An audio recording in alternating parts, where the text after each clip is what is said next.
break the grip of corruption and black money, we have decided that the 500 rupee and 1000 rupee currency notes presently in use will no longer be legal tender from midnight to night.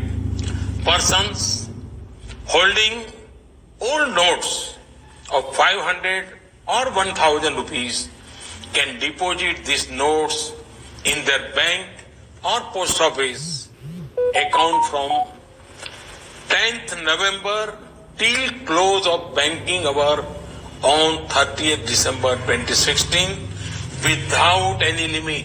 There may be some who, for some reason, are not able to deposit their own 500s or 1000 rupees notes by 30th December 2016. They can go to specific office of the Reserve Bank of India up to 31st March 2017 and deposit the notes after submitting a declaration. 2016 November 8 note നിരോധിച്ചു അല്ലേ? Not നിരോധിച്ചപ്പോൾ നമ്മുടെ പ്രധാനമന്ത്രി നരേന്ദ്രമോദിയുടെ ഒരു സ്പീച്ചാണ് ഇപ്പോൾ നിങ്ങൾ കണ്ടത്. അതിൽ എന്തൊക്കെയായിരുന്നു നോട്ട് നിരോധനത്തിൻ്റെ പ്രധാന ലക്ഷ്യങ്ങൾ? അതൊക്കെ നടപ്പിലായോ?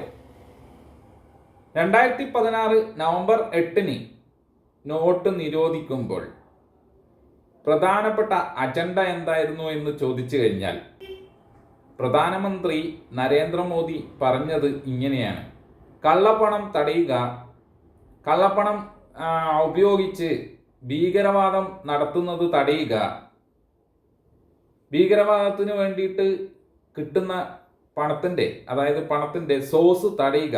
ഇതൊക്കെയായിരുന്നു പ്രധാന ലക്ഷ്യമായിട്ട്, നോട്ട് നിരോധനത്തിൻ്റെ ലക്ഷ്യമായിട്ട് അന്ന് നരേന്ദ്രമോദി പറഞ്ഞിട്ടുള്ളത്.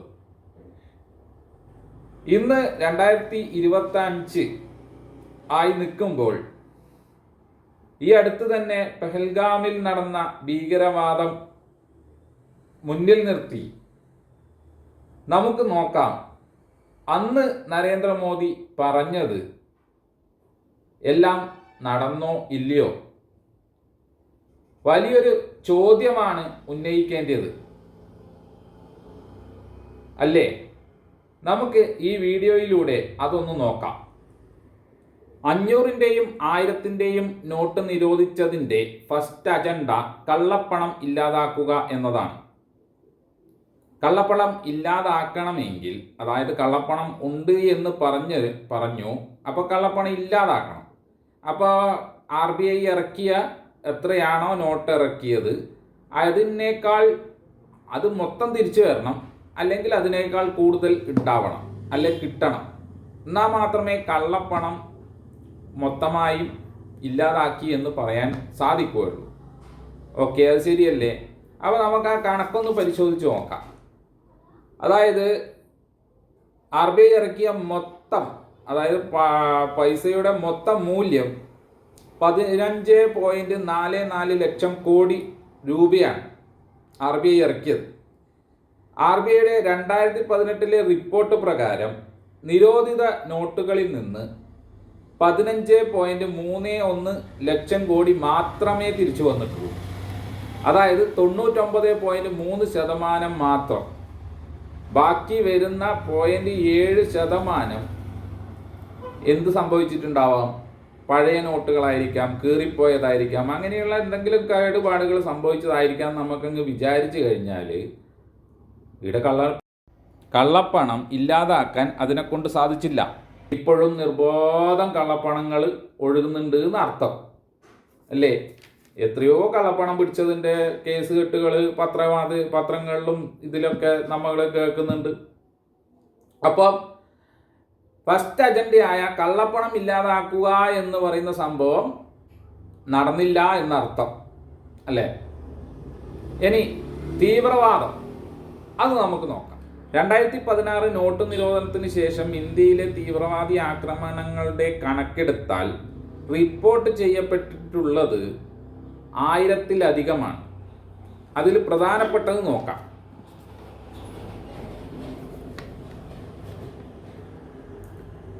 2016 നഗ്രോട്ട സൈനിക ക്യാമ്പ് ആക്രമണം.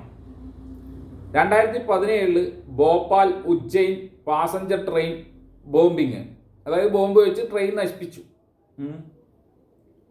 2017 തന്നെ സുക്മ ആക്രമണം ഛത്തീസ്ഗഡിൽ.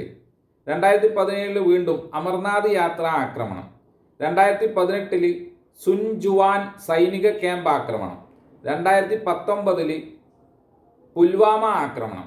2023 പുഞ്ച് രാജൌരി ആക്രമണം. 2024 റിയാസി ആക്രമണം.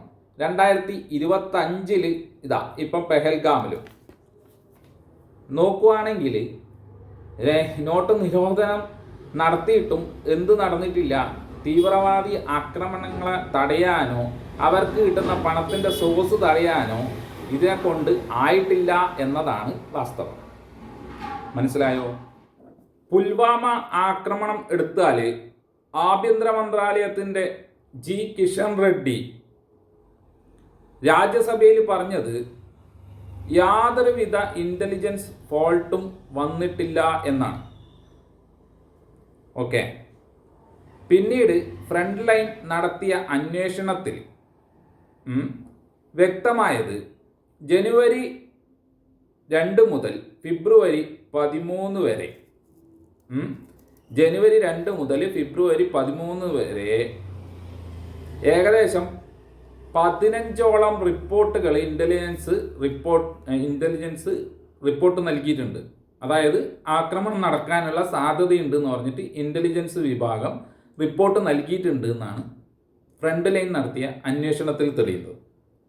അപ്പോൾ ആരുടെ വീഴ്ചയാണത് പുൽവാമ ആക്രമണം നടന്നത്? ഇത് ചോദിക്കേണ്ടത് ആരാണ്? ഒന്നുകിൽ പ്രതിപക്ഷം ചോദിക്കണം, അല്ലെങ്കിൽ ആര് ചോദിക്കണം? മീഡിയകൾ ചോദിക്കണം. എന്നാൽ മാത്രമല്ലേ അതൊരു സംഭവം ആവുള്ളൂ. ഇവിടെ എന്തെങ്കിലും നടന്നിട്ടുണ്ടോ? ഇനി അഥവാ നടന്നു എന്ന് തന്നെ വെക്കുക, ആരെങ്കിലും ഒരാൾ ചോദിച്ചു എന്ന് വെക്കുക, അവരുടെ സ്ഥാപനങ്ങളിലും വീടുകളിലും ആര് വരും? ഒരു എമ്പുരാൻ എന്ന് പറഞ്ഞൊരു സിനിമ ഇറങ്ങി നമ്മളെ കേരളത്തിൽ, കൊച്ചു കേരളത്തിൽ ഒരു എമ്പുരാൻ എന്ന് പറഞ്ഞൊരു സിനിമ ഇറങ്ങി. അതിനെ ചൊല്ലി ഒരുപാട് വിവാദങ്ങളുണ്ടായി അല്ലേ? ഒരുപാട് വിവാദങ്ങളുണ്ടായ ഓൺ ദ സ്പോട്ടിൽ സംവിധായകൻ്റെ വീട്ടിലും അഭിനയിച്ച നടന്മാരുടെ വീട്ടിലും മറ്റും ആര് വന്നു? എന്തൊക്കെ പ്രശ്നങ്ങളുണ്ടായി? രാജാവ് നഗ്നനാണെന്ന് വിളിച്ചു പറഞ്ഞാൽ എന്ത് സംഭവിക്കുന്നു ഇപ്പോൾ മനസ്സിലായോ? പണ്ട് കാലമല്ല മക്കളെ. നമ്മളൊക്കെ ആരുടെ അടിമകളായി മാറുകയാണ്? സ്വേച്ഛാധിപതിയുടെ അടിമകളായി മാറുകയാണ്. ആർക്കും ശബ്ദിക്കാൻ പറ്റാത്ത ഒരു സ്ഥിതിവിശേഷം വന്നുകൊണ്ടിരിക്കുകയാണ്. ഈ വലിയ വിപത്തിനെ വരാൻ പോകുന്ന വിപത്തിനെ ചൂണ്ടിക്കാണിക്കാൻ ഒരു ചെറിയൊരു വീഡിയോ ചെയ്തു എന്ന് മാത്രമേ ഉള്ളൂ. മനസ്സിലായവർക്ക്, മണ്ണല്ല വാരി തിന്നുന്നത് എന്ന് ബോധ്യമുള്ളവർക്ക്, ചോറാണ് തിന്നുന്നത് എന്ന് ബോധ്യമുള്ളവർക്ക് ഈ വീഡിയോ കണ്ടാൽ കാര്യം മനസ്സിലാവും. ഓക്കെ, അടുത്ത വീഡിയോയിൽ വീണ്ടും കാണുന്നത് വരെ സുലൈ.